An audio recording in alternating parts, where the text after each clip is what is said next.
진정한 리더십, 이거 어디서 오는 걸까요? 타고나는 걸까요? 아니면 만들어지는 걸까요? 오늘 우리가 함께 살펴볼 이야기는 바로 그리스 신화 속 영웅 테세우스인데요. 이 사람의 여정을 따라가다 보면 리더십이라는 게 그냥 혈통으로 주어지는 게 아니라 정말 험난한 도전을 통해서 어떻게 완성되는지를 알 수 있을 겁니다.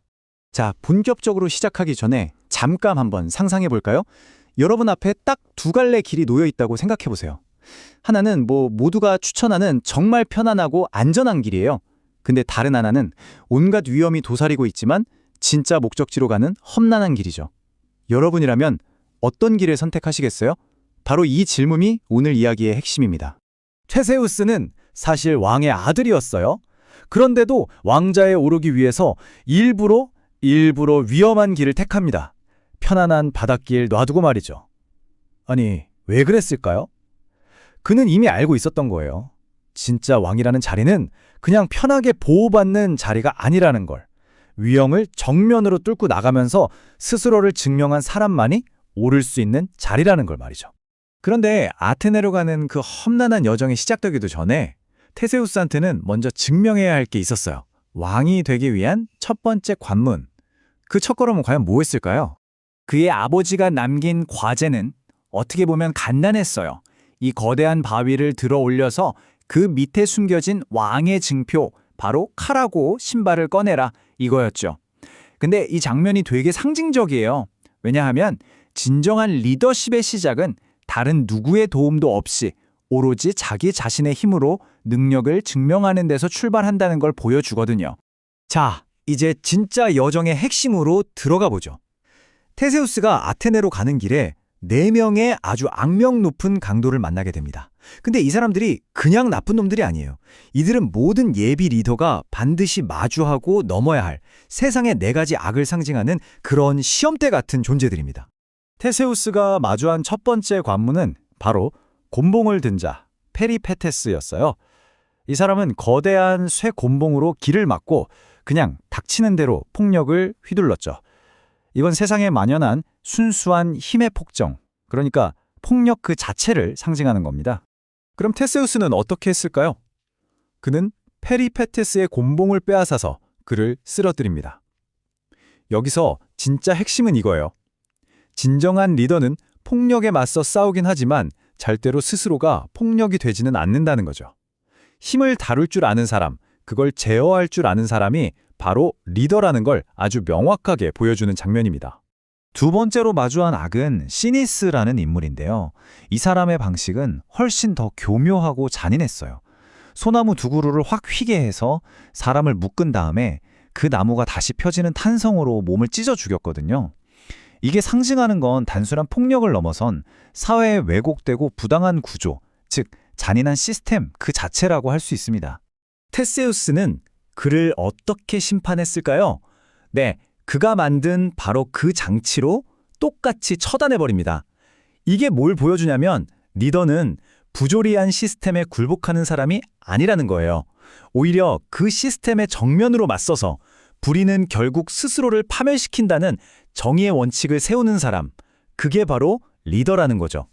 세 번째 시련은 스키론입니다. 이 사람은 여행자들한테 되게 굴욕적으로 자기 발을 씻게 한 다음에 방심한 틈을 타서 절벽으로 뻥 차버렸어요. 이건 우리를 무력하게 만들고 절망의 구렁텅이로 떨어뜨리려고 하는 세상의 모든 부정적인 힘, 말하자면 굴욕과 절망을 상징하는 거죠.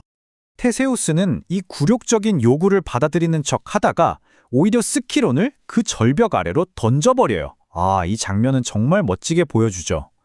진짜 리더가 되려면 남들이 강요하는 절망이나 부정적인 감정에 휩쓸리는 게 아니라 오히려 그걸 역으로 이용해서 넘어설 수 있어야 한다는 점을요.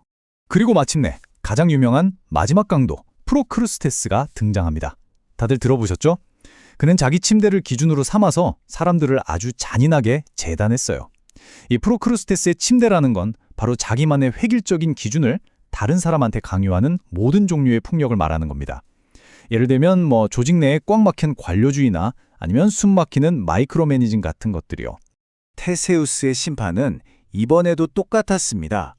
프로크루스테스를 그의 침대에 눕혀서 똑같이 처단했죠. 여기서 우리는 리더십에 대한 정말 깊은 통찰을 얻게 돼요. 진짜 리더는 사람들을 자기 틀에 억지로 끼워 맞추는 사람이 아니라는 것. 오히려 모두가 공감하고 따를 수 있는 공정하고 올바른 기준을 바로 세우는 사람이라는 걸 말이죠. 자, 그럼 이제 한 걸음만 뒤로 물러나서 볼까요? 이 네 번의 싸움을 쭉 관통하는 하나의 거대한 원칙이 보이지 않나요? 테세우스의 모든 행동에는 아주 명확하고 일관된 법칙이 숨어 있거든요. 보세요. 곤봉을 든 자는 곤봉으로, 소나무로 해친 자는 소나무로 심판받았죠. 테세우스는 그냥 복수한 게 아니에요. 그는 강도들이 썼던 바로 그 방식으로 그들을 심판했습니다. 이게 바로 인과응보, 즉 뿌린 대로 거둔다는 세상의 법칙을 너무나도 명확하게 보여주는 거죠. 세상에 어떤 에너지를 내놓던 그게 그대로 나한테 돌아온다는 우주적인 질서를 몸소 증명해낸 겁니다. 그러니까 핵심은 바로 이거예요. 진짜 리더가 된다는 건 운이 좋아서가 아니라는 겁니다.